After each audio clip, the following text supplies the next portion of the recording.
Hi, everybody. Welcome to How I Edit with me, Anna Britton. Hi to everyone watching live and everyone watching later. I'm going to be leading this workshop, and my very kind assistants are Debbie and Emma. Please feel free to pop questions in the chat and we will ask some at the end of the session. And Debbie and Emma are going to kind of be writing those down. So don't worry, they won't miss anything, and we'll try and answer as many as we can at the end. If I don't manage to, please feel free to reach out afterwards. And I love chatting about writing, so please feel free to get in touch. For those of you that don't know a huge amount about me, I'm a writer for young adults and adults. I'm currently editing a young adult novel with my lovely agent, Rachel Mann. So she's from Jo Unwin Literary Agency. And that's the book that I'm going to use as an example throughout this session. I've been writing for about 8 years and editing for about half of that. And in January, I took the leap and became a freelance editor full time. So that's what I've been doing today, which was really exciting. I'm working on a lovely novel at the moment, which is, just really lovely to get my teeth into. And I'm going to chat about that in more detail later. But for now, let me give you a disclaimer. So everything I'm going to talk about tonight is about how I edit a book. And there are so many different ways of doing this. If you end up with a book that people enjoy, I don't really think it matters how you get there. But I find delving into the practice of other writers really helpful. It helps me hone my practice, and I'll nick one or two ideas to try out, and if they work, I'll keep them. If they don't, I'll get rid of them. And that's my hope for you this evening, that this will inspire you and it will help you to edit your novels well in whatever way that might be. So I'll be chatting about how I do things, but if you work in a completely different way, don't worry about it. Let's get to it. So before I start editing, before I can even think about it, I have to finish a first draft. And I love writing these. I've started one 4 days ago, and it's super duper exciting. I'm up to over 10,000 words because I've been editing for a long time and I'm really excited. So it's really nice to dive into that. But I really struggle to do anything but just throw them at the page all in one go. I don't read back at all while I'm writing a first draft. I don't edit as I go. And that's partially because I think I'd find it really distracting, but partially because I don't have a lot of confidence in my writing, and I think if I did that, I would end up deleting a lot of stuff, that it would then be really annoying that I deleted it. So yeah, I don't look back. If a character's name or backstory changes halfway through, I don't go back and make the changes. At that point, it's future Anna's problem to deal with. But this does mean that my first drafts are a complete mess. I can't stress enough how epically bad they are. But they're what I need to launch into these next steps. Without the fun, totally messy first drafts, I wouldn't get to the point of having a working story at the end. So I guess what I'm saying is, take heart if you feel like every word you're putting down barely makes sense in a first draft. It's how I feel the whole time, but I just let myself have fun, throw every idea into the mix. But it does then mean that I have to work extra hard in the editing stages. And let's go on to stage 1. So, which is take a break. And this might sound slightly odd, since I've literally just said that my editing has to work really hard to make my story shine. But I do think this stage is really important. I always try to wait at least a month between finishing a first draft and going back and working on the story again. And for J.M. West, which is the story I'm going to be sharing little snippets of with you this evening, I waited 3 months before I did the first round of edits on it. I waited another 3 months before doing the second round, and I waited almost a year before doing the edits I'm currently doing, which I'm not going to call the final round of edits because I feel like that's tempting fate, and I'm sure there'll be many, many more to do. And I tend not to sit idle during this break. So I'm taking a break from one story, but not from writing altogether. Although I do think taking a little break from writing is great, I'm just not really good at doing that. So what I tend to do in those breaks is start writing another first draft, or I might go back and edit a different story, but I'm probably doing something. And there's three main reasons I take this break before editing. And the first is that I think rest is really good. I'm trying to create healthy patterns in my writing life, and I'm not especially good at this at the moment. I would say I do too much, and I'm not very good at sort of resting. But for me, not allowing myself to focus 100% on one story is a way of making myself take a step back and chill. Even if I go and work on something else, I can't get too focused and almost bully myself with this one project if I force myself to take a step back. The thing I'd say is that there'll always be deadlines, self-imposed or otherwise. But for me, it's more important to stay healthy and sane than to finish a book quicker and be miserable and tired all the way through. I don't think that's great. And a break where I go off and do other things, which is usually another writing project, but reading and walking, baking, other things I love, it means that I'm not putting all my eggs in one basket. If I'd focused solely on one project, it would have been a disaster for the first novel I queried because it didn't get picked up. If I'd focused wholly and only on that, then I would have been totally devastated when I decided to stop submitting it, because it would have been my all, it would have been everything. But actually, because I had lots of other things going on in my life, I had 2 or 3 other writing projects to jump into, it was still massively sad that I had to shelve that book. But actually I had the next steps ready and I hadn't allowed that book to become my all, which I think is another healthy thing to do with a break. And finally, a break helps me create distance from the story, which helps me to switch from being a writer to a reader.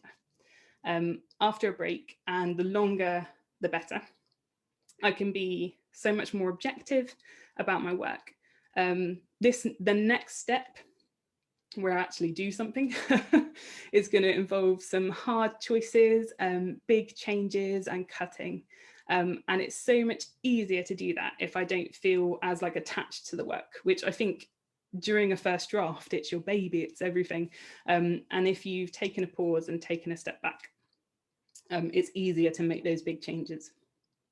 I almost want to be able to step back to the project with as little emotional attachment as possible so that I can be ruthless and get rid of those bits that just really aren't needed.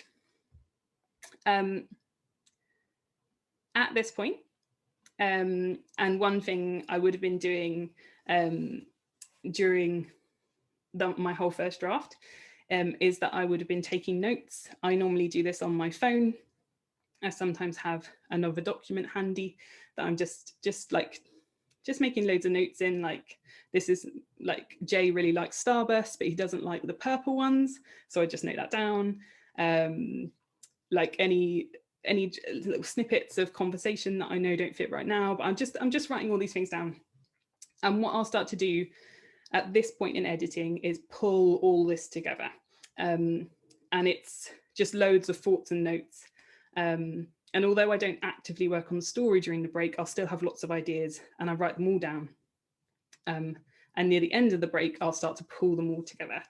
And I'll have lots and lots of notes. So I'll cut the stuff I know I've already done, stuff that's become irrelevant because you have those ideas at 3 a.m. in the morning that you think are the best thing in the world. And then when you actually think about it, you're like, no, that's rubbish and silly. But I throw everything else in together, just loads of notes. And you can see an example on the screen, points to anyone who's able to make out what any of the notes say.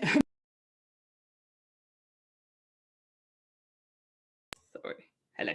I genuinely, it points to anyone who can figure out what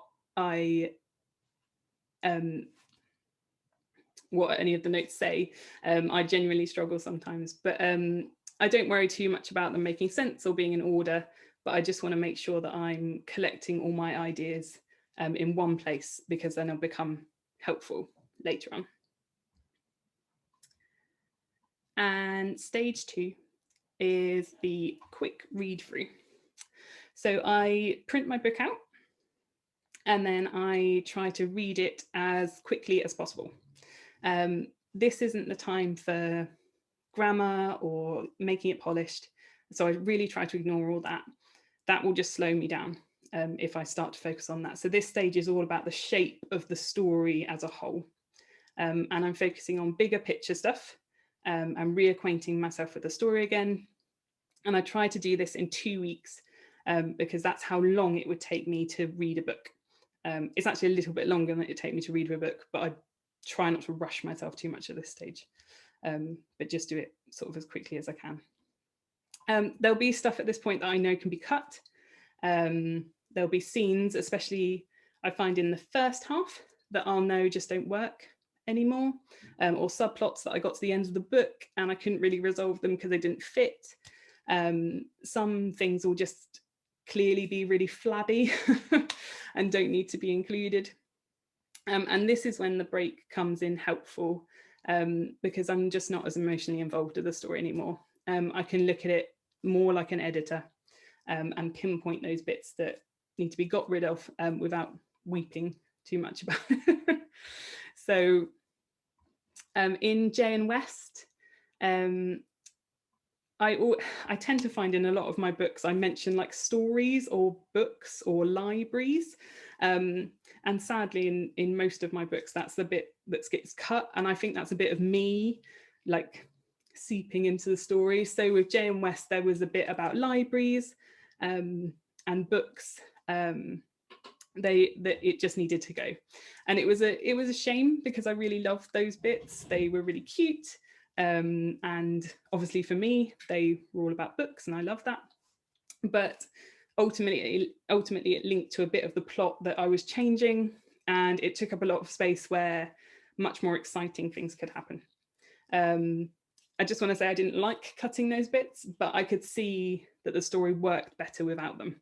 And for me, a sign that something needs to be cut or changed in some way is that I start to think about it more. I might feel unsure about it, but I'm not exactly sure why. And I might find myself over justifying why it needs to stay rather than just knowing that it fits in the story. And I honestly think that other people do this as well. So a lot of my editing clients, they ask me to look out for like the mum's point of view or the scene with the giant monkeys because they're not sure about it. And 9 times out of 10, that feeling in their gut is telling them that the scene or element, it just doesn't work. And it might not need to be cut, but something probably drastic needs to change and they're not sure exactly what, or they don't want to. But I find, and hopefully my editing clients do as well, that those scenes that you're not sure about, that you really love and you don't want to get rid of, but you know that you probably should, once they're gone, they're almost forgotten because they didn't work in the story and they weren't important. And if that's the case, if that's how I feel once they're gone, then I know I've made the right decision. So at this point, I wanted to explain the post-it notes. So if you follow me on Twitter, you would have seen lots of pictures of these. So at this stage, I print the book because I find it much easier to keep track of all the changes that I'm making, especially since I don't make them as I go. So what I'm doing is setting the intention to make changes. If I stopped and made all the changes as I went, that would slow me down. And since the aim of this stage is to get an idea of the whole story and how it works together, that's a no-go. I need to do it quick. So yeah, I write down the changes I want to make, but don't make them at that point. So I have post-its at the ready and I start numbering scenes. So I usually start with the first scene that needs to be added or majorly changed. So there's usually a few at the start that don't have post-it notes, and they'll be numbered eventually to help with a later stage. But unless I'm adding or cutting or changing something, I tend to leave them alone and don't pop a post-it note in there for now. So the post-it notes at the top of the page are whenever one of these scenes starts. And I keep a record of what numbers are what. So you can see that in one of the pictures on the slideshow. These will be in number order, but not necessarily linear. So I think you can see the first one there is number 1, is my first scene that needed to be added or changed. But it's not necessarily going to be the first scene in my book. It's just the numbers, just arbitrary, to help me keep track of scenes at this point. And then at the side, which is another picture you can see there, I'll pop in post-it notes for bits that need to move into those scenes. So since I know that some scenes are being cut, or there might be sections that kind of I know work, but they don't work, but they are right now, or there's bits within cut bits I want to keep because I know they help with character development, or I just really like them. And I try to think about where they would fit in another scene. So those side ones are bits that are moving into other scenes, and they're all numbered as well.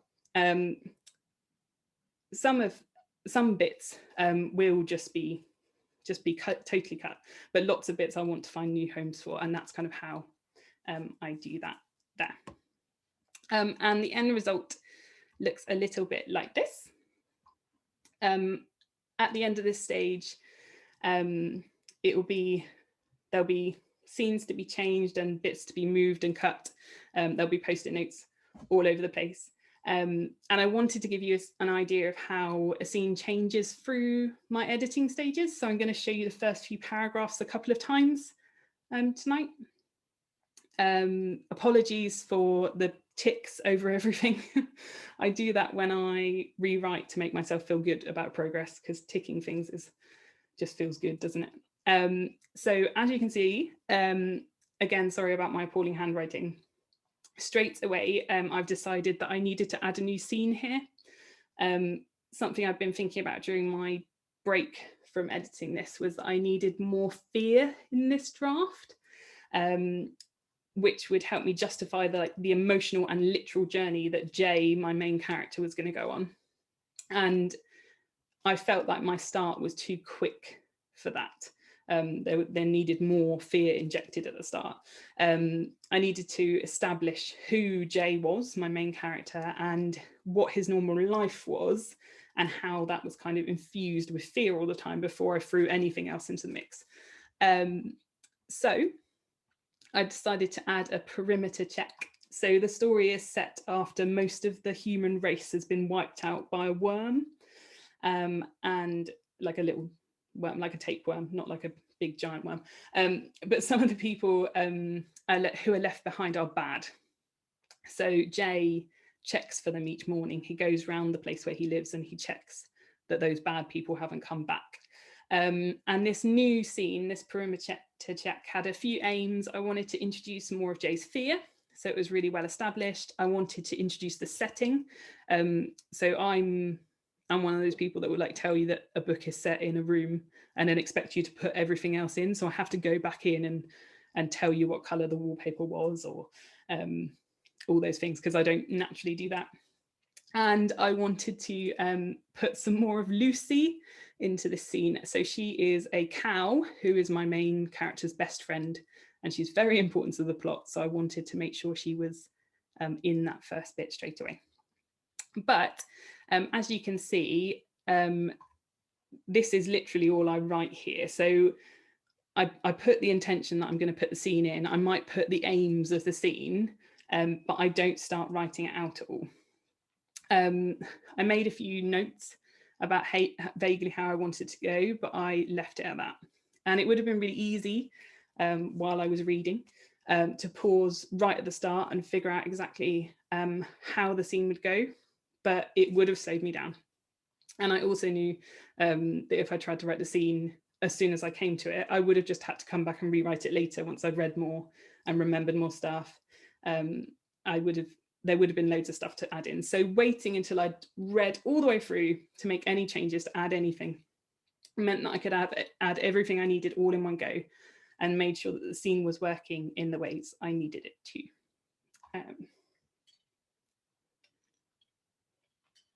You'll see another little note about halfway down here. It says something like that he's from what, and like I'm just asking myself questions essentially. While I'm doing this read through, I ask a lot of questions, but I don't really worry about answering them. I'm just trying to point out bits that even to myself don't quite make sense. So if I do think of an answer to a question, I will jot it down, but generally I'll just put the questions. If I think of a great line or a bit of dialogue, I'll write that down. But generally, I'm just highlighting bits that don't work or that need something adding, and I move on. I don't worry about adding it right then, because I can make it work when I come to rewriting. So the next stage is, once I've finished a structural read through, the next thing I decide is what order things are now going to be in. So I do write in a linear way, but it's become clear to me through editing many of my stories that when I'm writing a first draft, I don't actually necessarily know where the best start, end, and middle is. So some big sections might move at this point, or just bits of little scenes. So as you can see in my ordering here, it goes pretty straightforward until we skip from 5D to 10, because I've decided that something needed to move around a bit there. Now, thinking big picture is super important. If I haven't already at this point, I will jot down the core of what my story is. So for Jay and West, the main element of the story is Jay moving from a place of feeling useless and a bit scared to him realizing his worth and that he could find safety in this new world. So I need to make sure, as I reorder the chapters, that they're telling this story in the way that I want them to. Is there something I need to hold back to create a sense of expectancy or fear, like Jay's backstory, so that the reader isn't exactly sure what's happened to him, but they know it's bad. And then the reveal later on shows that he's become comfortable enough to share with West. And this is also a good time to think about subplots. Are they feeding into your main plot and enriching characters? If not, they need to be cut or changed. I decided at this point, so after I'd done my read through, to cut some letters from this story. So people from the old world had written letters to people that they hoped would survive. They were really cute and I really liked them, and it was really fun.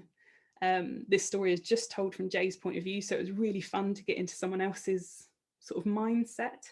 But I didn't feel like they achieved anything on their own, and there was something else that happened later that achieved the same thing, and it did it much more powerfully if I cut the letters.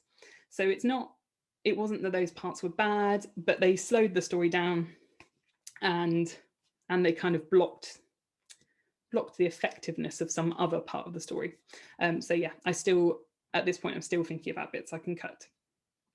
And at this point I'm also thinking about character arcs. So the internal journeys, so that I talked about for Jay, moving from fear to safety, need to be mirrored by external action. So for Jay, he moves from fear to safety, and this is mirrored by an outward plot of him and West going on a literal journey. So you just need to make sure that they're kind of pairing up together as well.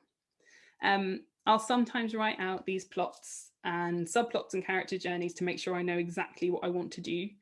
And that can be really helpful. And then you can put that alongside this reordering and just make sure that they make sense. I think it's really important for other characters even if we don't ever get inside their heads, to have their own arcs too, so that they feel real and they're not just like propping up the plot for you. So for West, who is there's Jay and there's West, he meets up, for him meeting Jay and going on the journey needs to be significant as well. And even Lucy, Jay's best friend, the cow, she needs to have her own journey and be a significant part of the story. And spoiler alert, she does get a happy ending, because I'm not very good at writing unhappy endings. So at this point of reordering, the story is really fresh in my mind. It's when I'm most likely to be able to spot a soggy middle or slower bits that can be cut. And that break has given me the distance I needed to make the tough decisions. And I know it's not really helpful because it's not a formula you can follow or anything, but I go with my gut a lot at this point. So I'm not really afraid to try things. If there's a bit that I'm not sure about, I'll try taking it out and see how I feel. If it doesn't feel right, then it could be moved or changed in some way. But yeah, I just play around at this point and to kind of try and figure out what works. And I tell myself a lot at every single stage that what I'm looking for is progress, not perfection. So like I try not to get cross if I get something wrong and take out a subplot that I then realize I need to bring back in. So for example, in this story, the beginning has changed a lot, and I think that's probably true for a lot of us. We change our beginnings all the time. Initially, there was loads and loads of backstory in my first draft, which I then trimmed and I moved to get the story going. But then I've gone too far the other way. So I've had to go back and put in a whole new section so that I can pop in some scene and character establishing before we kick off the story. And it would be tempting, I guess, to be annoyed at making so many changes, and particularly because that one I've swung one way and then the other. But really, my story's progressing and it's getting stronger, I hope, through each edit. And I like having the freedom to play about like this. So if you're like me and you change one thing and change it back, try not to get cross at you, because I'm sure the thing you've got it to eventually will be way stronger than if you left it exactly as it was at the start.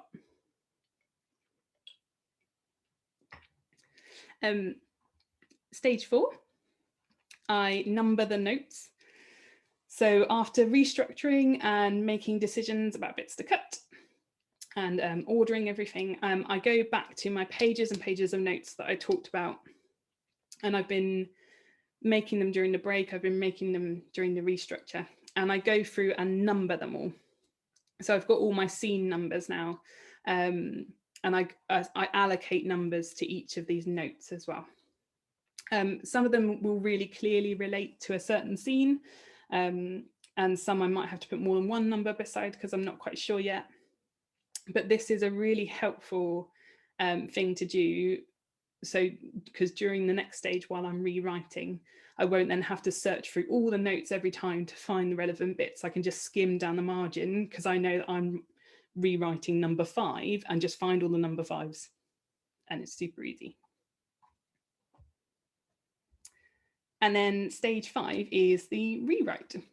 So this is when popping all those post-its and numbering the notes really pays off. So I go through chapter by chapter, following the new order, and I rewrite.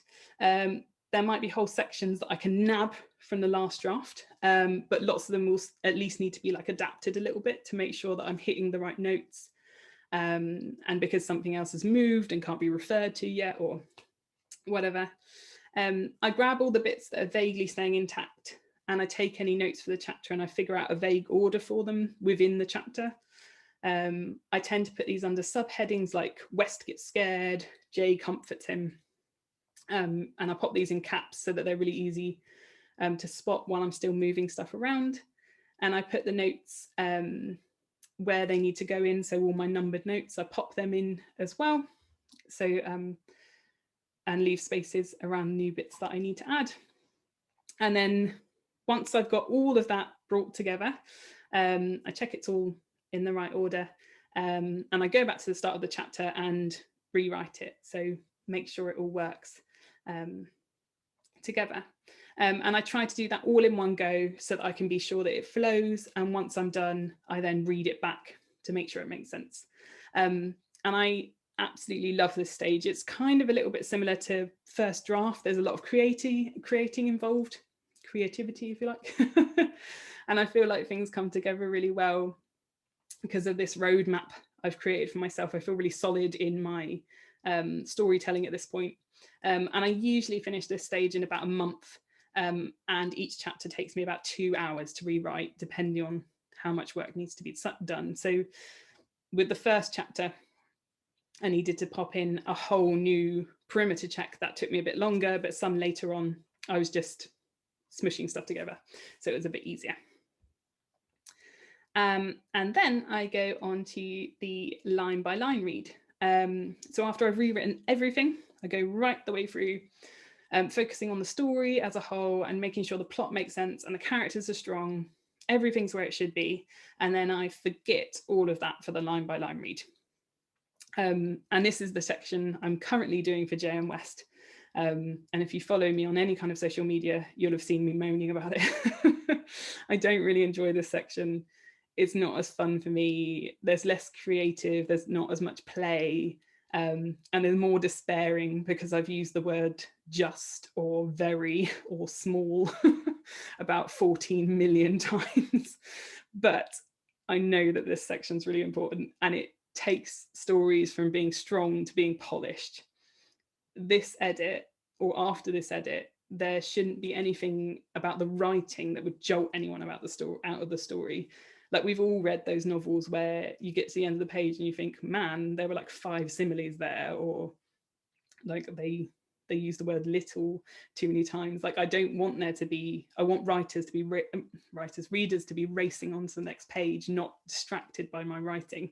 So hopefully this is where the sentences become fluent and hopefully look completely effortless, even though they're so effortful. So some main things that I'm looking for at this stage, and there's lots of things, other things I spot, but these are my main offenders, are obvious grammatical and spelling mistakes. And I find that no matter which, if I'm doing my 5th or 6th or 7th edit, there'll always be some of these that have slipped through. I look for repeating, and I try to think about overall repeats. So I've noticed that in JN West, I've started using the word very constantly, which is really frustrating.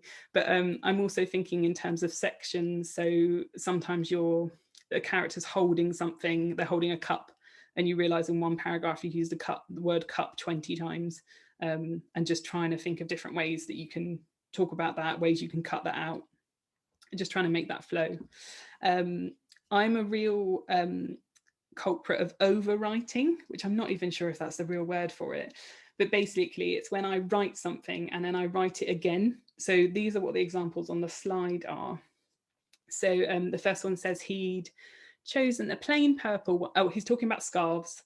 So he'd chosen a plain purple one, which was so much more than it appeared to be. Wearing it felt like there were fluffy kittens twinned around my neck.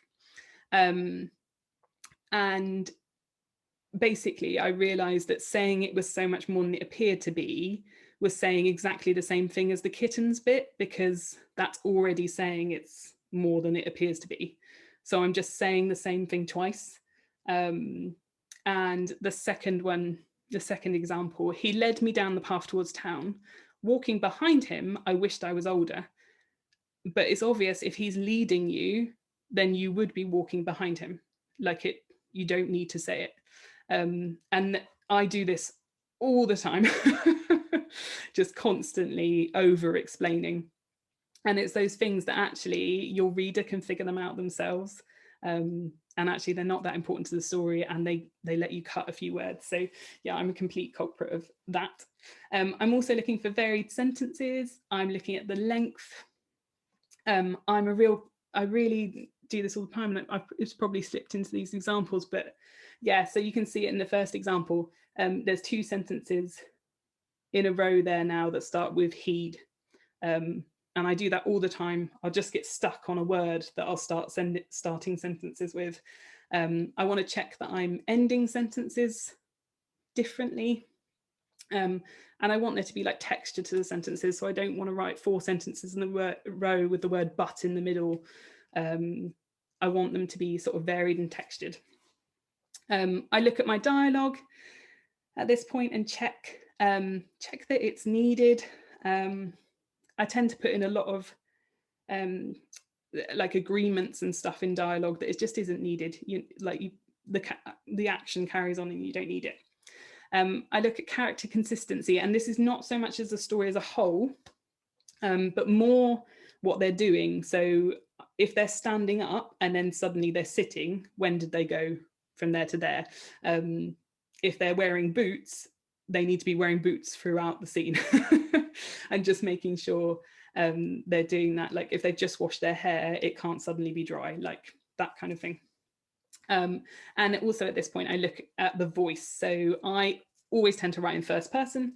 I find anything else too hard, I can't do it. So their voice needs to be really strong throughout. So this is when I prune all those points when my voice creeps in. So Jay is a 17-year-old boy. He's probably not going to have the same voice as a 31-year-old woman. So it's making sure that he sounds like Jay, he doesn't sound like Anna, and making sure that I've got that down. So we're back to the first section again. So this has been rewritten now. So I've done my big structural rewrite, and we're back to the opening paragraph. So you can see that it's changed a bit. So I've done a bit of, I've shortened a sentence just because I wanted a shorter sentence. I didn't need a word.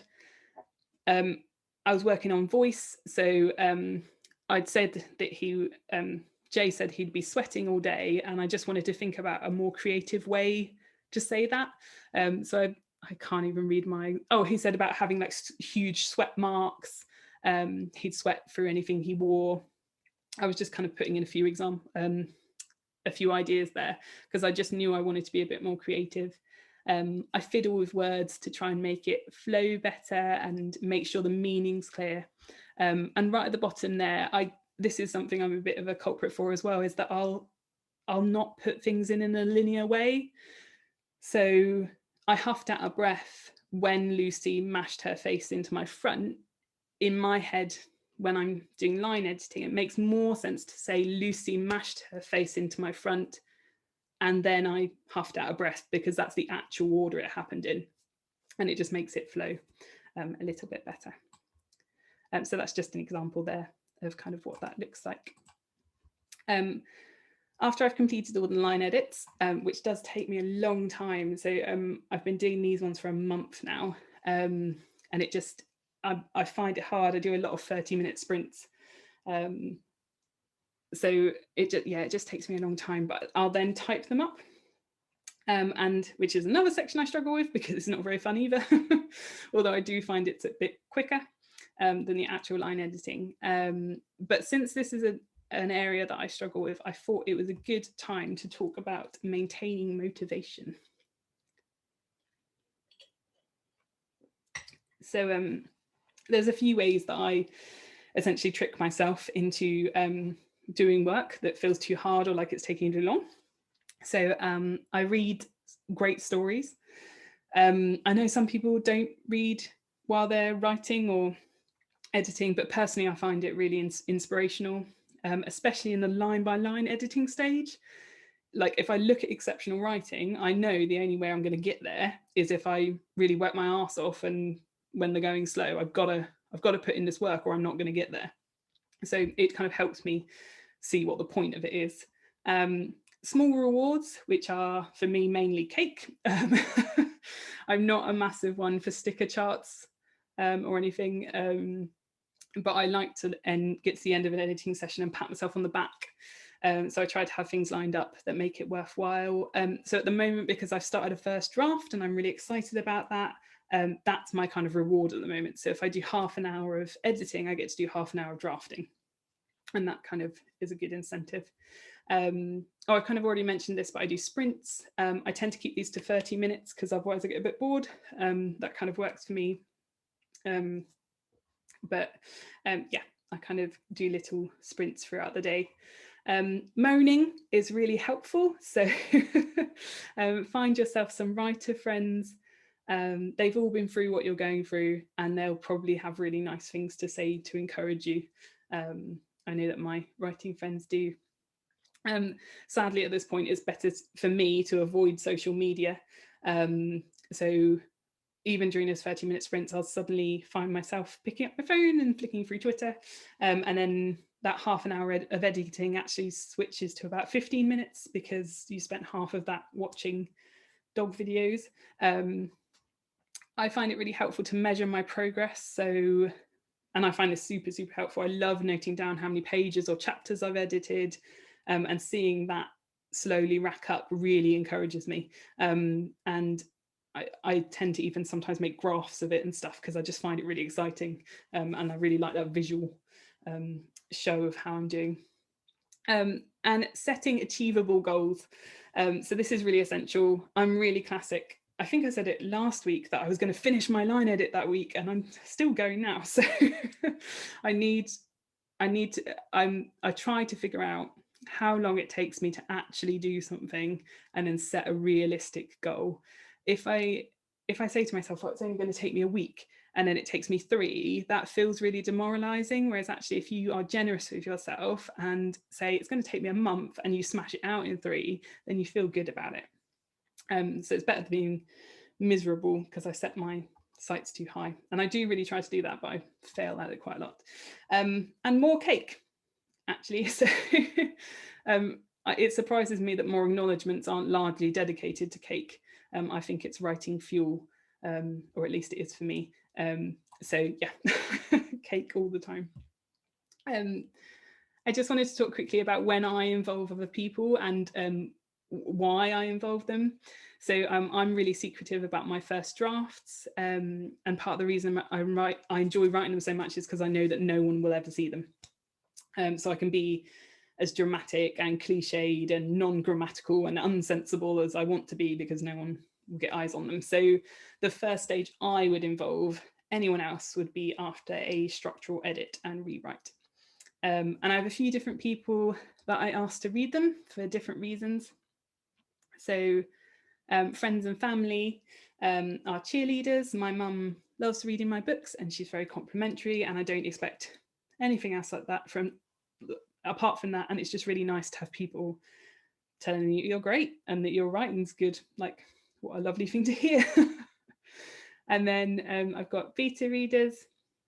So this is more generalized feedback. They're generally people that maybe aren't reading the story of a notebook beside them, but they are thinking about what's working and what's not. And they're generally, for me, these people aren't writers, but they're really keen readers and they can spot what works. And I'll tend to talk to them as they read and kind of get their opinions on things. And then you've got critique partners who give detailed feedback. So for me, there's a lot of swapping involved here.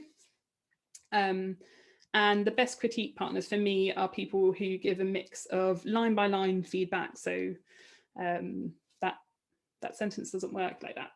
This needs changing. They give character reflections and overall story advice. So when you find a brilliant critique partner, you want to kind of keep hold of them forever, because they're kind of giving you the whole lot. Emma, who is one of my lovely helpers tonight, she's probably read Jane West, I think 2 or 3 times now, and she's brilliant at giving me advice and giving me help on that. She's great for asking questions. Sensitivity readers are someone you might want involved if you want specific feedback on an element of your story. So, for example, I've asked a sensitivity reader to check out the autism representation in JM West. It might sometimes be stuff that your beta readers or your critique partners can do, but sometimes it's really good to get someone else in and see their eyes on it as well. And then finally, I would go to my agent. So Rachel, she is really editorial, and it just depends on your agent. whether they work that way or not. So some aren't, some are, but just ask when you're kind of in the stages of signing with someone.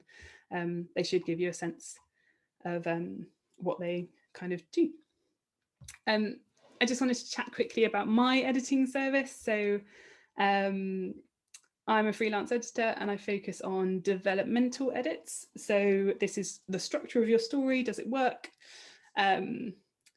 People come to me at all different stages, which is really fun. But yeah, the thing I concentrate is on the story, and I try to be really kind and thorough.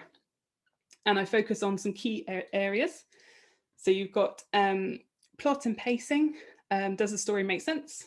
Are there clear threats and consequences? Are there any parts that lag? I look at character and voice. Does the main character have a really clear motivation and agency? Are they representing diversity well? Is the narrative voice strong? I look at setting and description.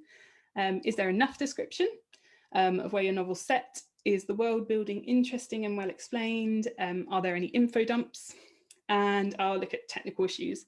So I'm not a copy editor or a proofreader, but I will point out any grammatical or language issues I spot. And I'll also look out for like overused words, inconsistencies, formatting issues. And these are my main bases. And then obviously if I spot anything else, lots of people ask me about, do the two different points of view make sense? Like different things like that. I'll kind of point those out as well. And do lots of people ask if a book's query ready, and I'll kind of give pointers towards getting ready for that as well. And basically by covering all these bases, what I really hope is to give writers the tools they need to go off and make their stories shine. I don't know if any of you are thinking of doing editing for other people, either paid or unpaid, but these, if it's something you're thinking of moving into, these are some of the things I did to get me kickstarted. So best thing you can do is have a website. So it's really good, especially if you are doing paid editing, to be really clear about what you're offering. And the best way to do that is to have a website where everyone can just access it whenever they want to, just pop it all up on there. I use WordPress. It costs £3 a month, which is quite good. And I find it really easy to navigate. Another thing you can do is build a mailing list. So this is something I did really slowly, and because it took me a long time to realize what I actually had to say to people each month. But I use MailChimp, which is totally free and really easy to use. And basically what I'd say with your mailing list is just figure out what you want to say to people, be friendly, and just make sure that it's worth reading, it's worth popping up in, when it pops up in their inbox, they want to kind of check in with you. I did lots of mentoring and editing for free. So before I started up my business, I wanted to check that I actually liked doing in-depth editing. So I did lots of it for free for a really long time. That helped me figure out how long it actually took me to read books, how long it took me to give feedback on them. So it was helpful for setting up my pricing structure. And one mentoring program that I love is Write Mentor. So if you're looking to get mentored and you are a children's writer, their summer program opens up really soon. And that's, yeah, just a really valuable way if you're thinking about editing to kind of get your teeth into it a bit. And I just say start small. So I edited last year alongside another job. So I couldn't take on too much. I had one client a month to begin with, because for me that was doable. So I've gradually built this up to more and more, and especially now I've gone full time. But there's just no need to dive in at the deep end straight away. Just take on a small amount. So we're almost at the end, and I will take some questions. We might go a tiny bit over time, but someone on Twitter asked about when I knew when to absorb or discard feedback. So this is quite a tough one, and I don't think there's any cut and dry answer, sadly, sorry. I have to just trust my gut. So when I was submitting JM West, I had the incredible opportunity, which was through another Write Mentor project, which is honestly such a great program. And if you don't know about them, check them out. But they do an online sort of writing conference, and as part of that, I had some one-on-one sessions with agents, which I would always suggest going for if you can, because they're super valuable. And one of these was with an agent that I really revered, and I was so excited to hear what she had to say about JM West. And she wanted some really big changes, sort of really fundamental things.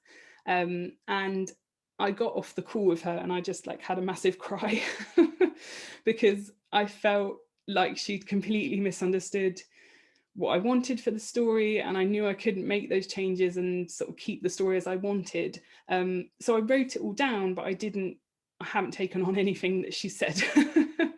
And I think that probably most people don't have a dramatic reaction like me, but there's something in us that tells us when feedback is worth following or not.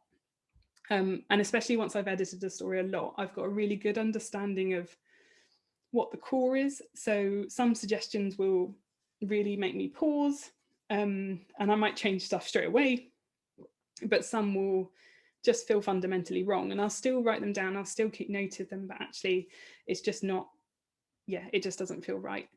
And I've got here some of my main thoughts about feedback. So I've kept saying, just write it all down, just keep note of it. And that's really helpful, because then you can see really clearly if anything's being repeated, even if something in your gut feels, people are making a suggestion that feels totally wrong. If more than one or two, like 2 or 3 people are making the same suggestion, then something's not right, and you might not need to make the change they're saying, but something needs to change. So it's really helpful to write it all down so you can see those repeats. I just try things and play. So if someone makes a suggestion and I'm not sure about it, I'll have a go and then sort of see how I feel at that point. And if it doesn't feel right, I'll revert back to how it was. If it feels good, we'll go with it. And if I can't figure out what to do, then it probably doesn't matter. And this is on more of a line by line level. If I've moved a comma 10 times and someone's telling me to move it again, like it probably doesn't matter. If some people give me advice one way or the other, I'll just go with my gut and it's probably going to be okay on a line by line level. And the only other thing I'd say with feedback is don't rush yourself. So give yourself time to think about it. Like even if your brain's screaming no, like with that agent, and my brain immediately I was like, no, I can't make those changes, they're awful. I'll still write them all down and think about it, because there might be something in it that will rise to the surface. There might be something about it that's really important. And even if I wholeheartedly agree with feedback, I tend to give myself a little bit of time, just because if someone will suggest something, you'll think, oh my gosh, that's amazing, but then you might the next day think of a better way to do it, and if you've already made the changes, it's just a bit tedious to go back and do it and change your mind. So these are the stages I go through. Just a quick little shuffle through them for you. I tend to do all of these. I try to do it all in one go, like work through the stages of it. And then at this point, I would take a break. And then depending on what's going on, I'd probably do it all again. When I was querying, I used to go through this whole process twice before I sent out my novel to agents, just because then I knew it was sort of as strong as it possibly could be. It takes a long time, and I understand that like we're all really eager to kind of get our work in the world, but I think you give yourself the best chance by taking care and doing it as much as you can. Just to give you some context, I'm on the 9th draft now of JM West.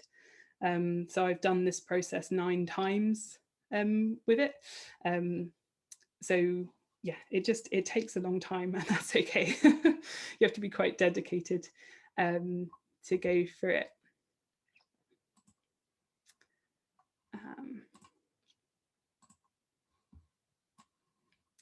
So I really hope that chatting through all that has been helpful to you.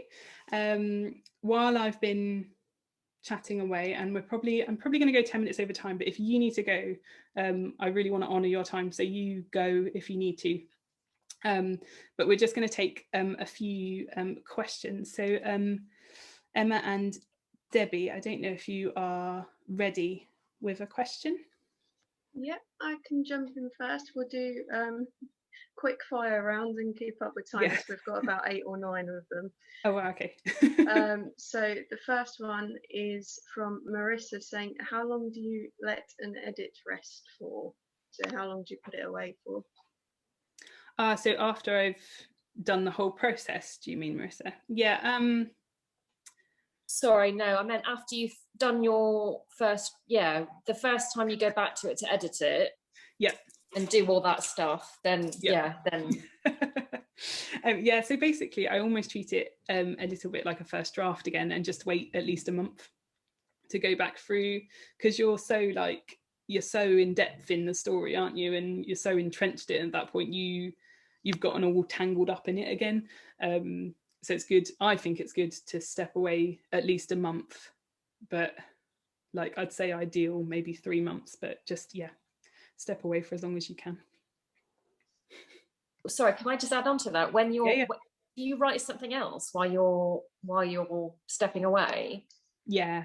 So otherwise, I think I'd have to, I think, otherwise I'd be too impatient. But I think I'm always pretty much, when I'm coming to the end of any writing stage, there's something going on that's going, oh, this, you could edit this story now, or you could edit this one now, and I kind of like I've jumped the gun a bit at the moment, because I'm meant to still be doing these line edits on JM West, and I've gone, oh, I want to write something new. So I'm always sort of jumping into something new. When I was talking about breaks, I think it's really healthy if you can take breaks from writing, and I do force myself to take holidays, which I don't enjoy very much, but it doesn't come naturally to me to sort of sit and do nothing.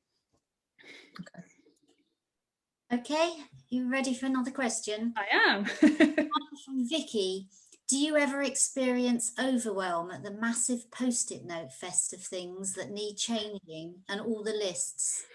And if so, how do you manage this, and how do you work your way through them? Okay, I do. Is the simple answer.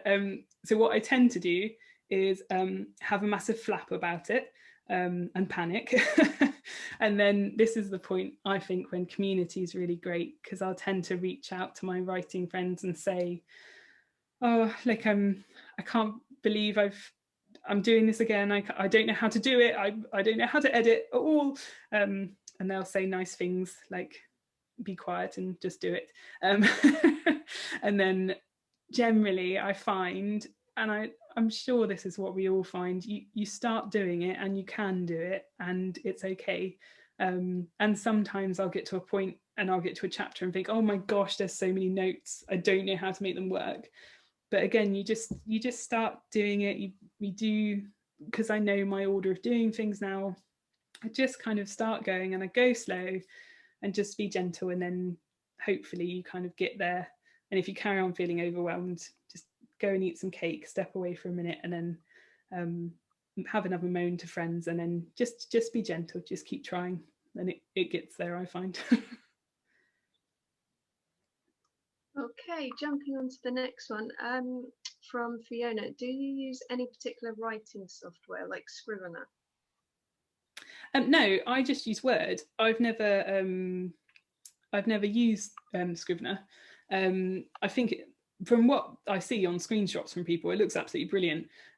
But for me, because I do so much on paper, and because I know my way of drafting. I think probably if you edit as you go, maybe Scrivener would be amazing, because you can section out things and do all that jazz. But because of the way I just kind of throw it all at the draft, Word works for me, and then I print it out, and I just stick with Word. Okay, another question from Marissa, which is really, I thought, a really good question. Have you learned any new editing methods from your agent? Yeah. Like lots of small things which I didn't even realize were things. So like when to capitalize mum and dad, and like little things about speech and how to do that properly. So like lots of little things. She used to be an editor in a publishing house, so she's really editorially strong. But then there's all the bigger things, like, so I just didn't realize how big a deal character agency was. So that's when your character kind of has got an aim or a drive and they make things happen. And I didn't realize how important it was for every single character to have this. And obviously, like, your main character is the one that you're like focusing on, and you're kind of really following them. But every character needs to have this. They need to be pushing their story on, and kind of that's really important. Honestly, I've learned a lot from her, and she's absolutely brilliant. And kind of one of the things I learned from her as well is how to give feedback in a really kind but also incredibly blunt way. Because she's very, she doesn't mince it. She's very much like, no, that's not working, don't do it, like, you've got that wrong, but does it in a really nice way so that I feel really encouraged. So yeah. Okay, and one from Laura. When you print out the first draft, do you actually add a really big space for noting down edits at the side of every page? Because it seemed like it from one of the photos. Yeah, I do. So I've got it here. Ooh. And I find it really helpful to just have that space there. So it just allows me to, it allows me to not stick post-it notes on it.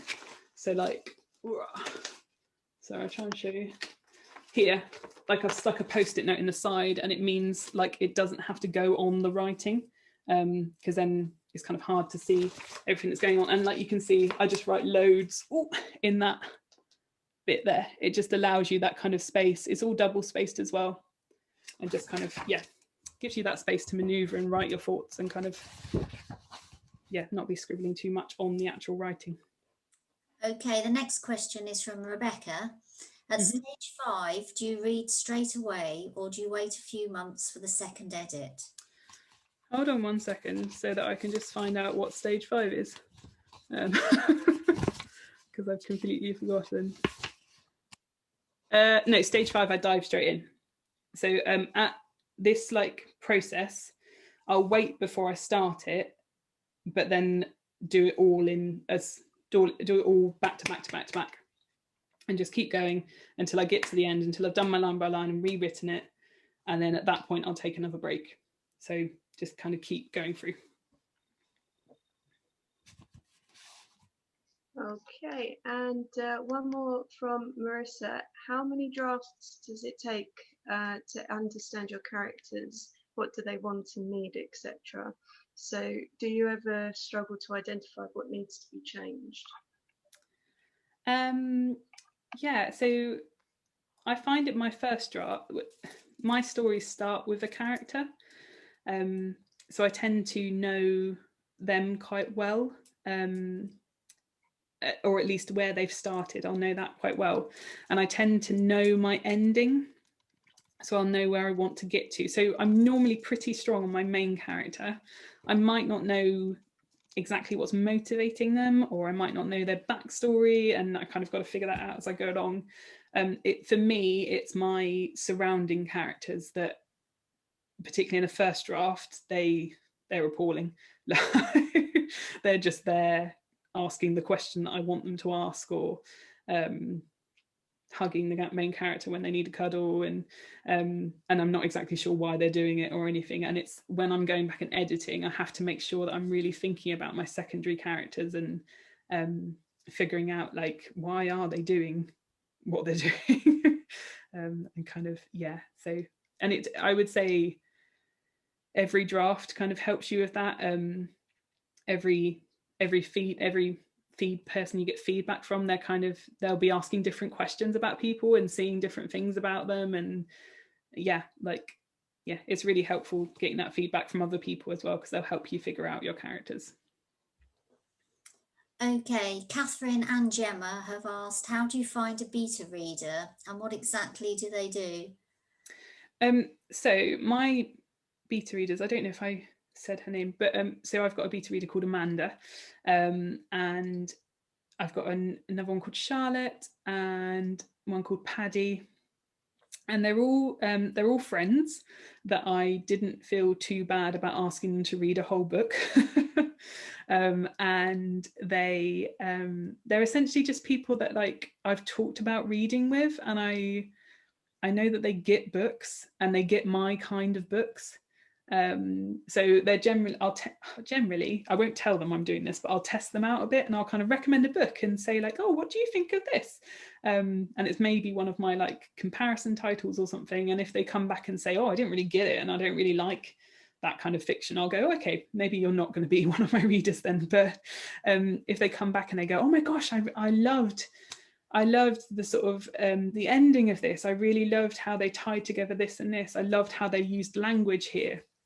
It's just those kind of bookish people that you know will give you good advice. They're maybe not writers themselves, but they're really big readers, and they're readers of your stuff. Yeah, is that? Yeah, I think that's helpful.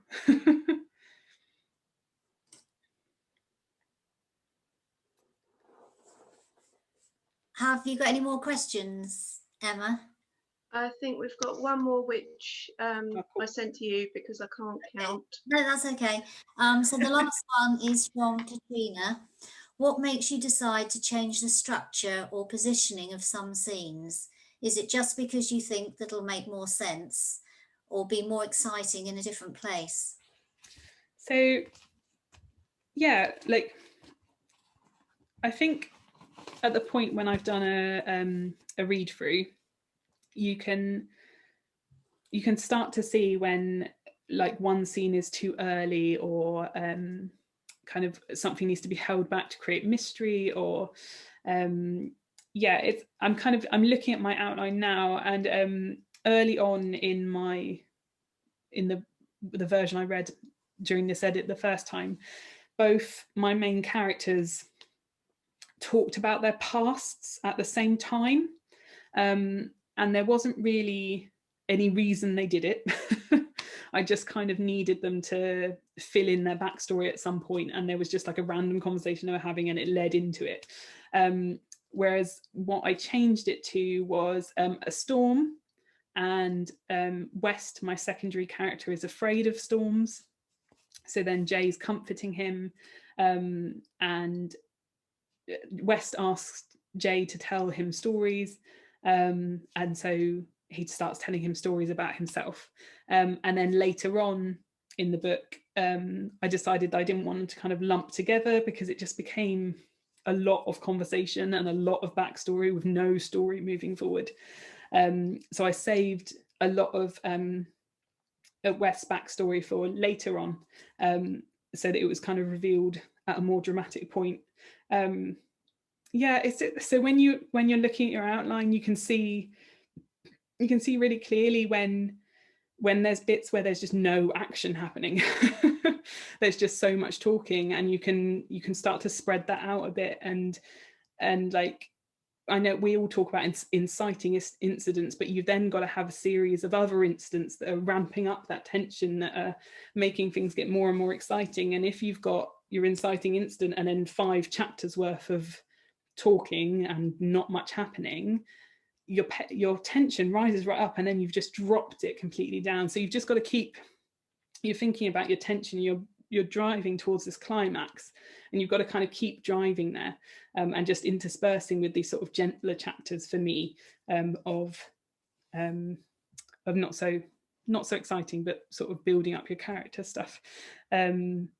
Yeah, it's, for me, a lot of it is just trusting my gut and just thinking about like, where do things work best, and sort of writing it out in an outline just helps me see really visually like where things are and kind of moving them around and if it works and stuff. So yeah, I hope that's helpful.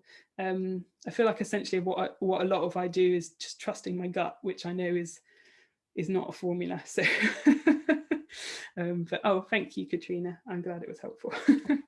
Thank you so much for bearing with me. I know I've gone 10 minutes over, and I hope it was really helpful. Our next How I Edit session is on the 19th of April, and Stephanie Butland is doing that session. So she's written loads of books, but the one I really love, I've completely forgotten. Lost for Words is the title of it, and it's one of my favourite books ever. She's absolutely brilliant. She's an editor, she runs workshops, she mentors people. She's going to have loads of really great stuff to say.